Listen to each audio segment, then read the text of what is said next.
Does Islam prove the virgin birth, which is so central to Christianity? There are plenty of stories of miraculous births dating way back to the beginning of time. In each of these stories, the mother conceived under impossible circumstances. Juno's husband was gone. Isis's husband was dead. Elizabeth and Sarah were past childbearing age, but none of these stories is quite like Mary's. She was the perfect age to bear children, and she was engaged to a man who lived nearby.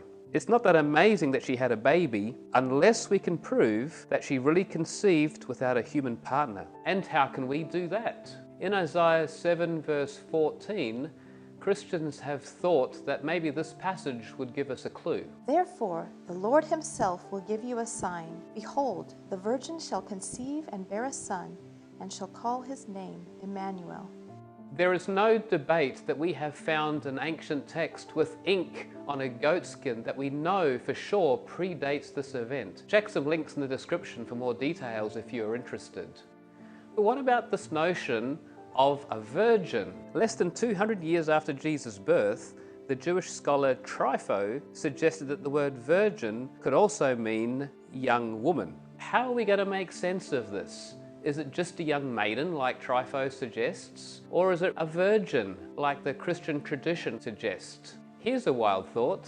Sometimes the strongest evidence for a historical event comes from witness statements from the opposition. Consider the space race, for example, in the 1960s. Some people claim that the US never landed on the moon, for example. If anyone would have reason to disprove the moon landing in 1969, don't you think it would be the Soviets? Yet rather than arguing about whether it happened or not, they made public statements about why their program was not first to get there.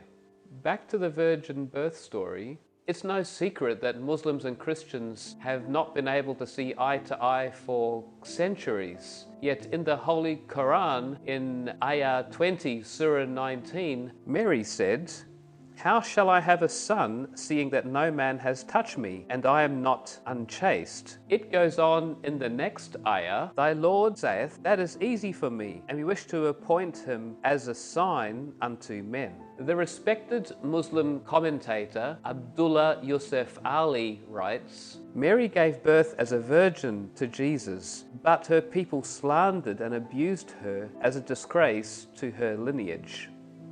There it is. The Holy Qur'an tells us that Mary gave birth to Jesus as a virgin. But Ayah 21 goes even further. The Arabic word there for sign is ayatan. It tells us that there would be a miraculous sign from heaven that would indicate that this was a special child. If Mary had simply given birth to any baby, like Trypho suggests, how could this be a sign? Both the Holy Qur'an and the Holy Bible affirm that Jesus was born by Mary, who was a virgin.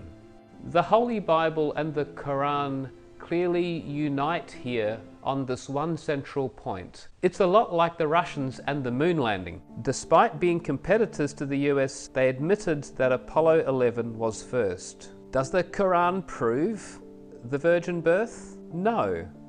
But it gives us a powerful witness from a voice that has every reason to discredit Christianity.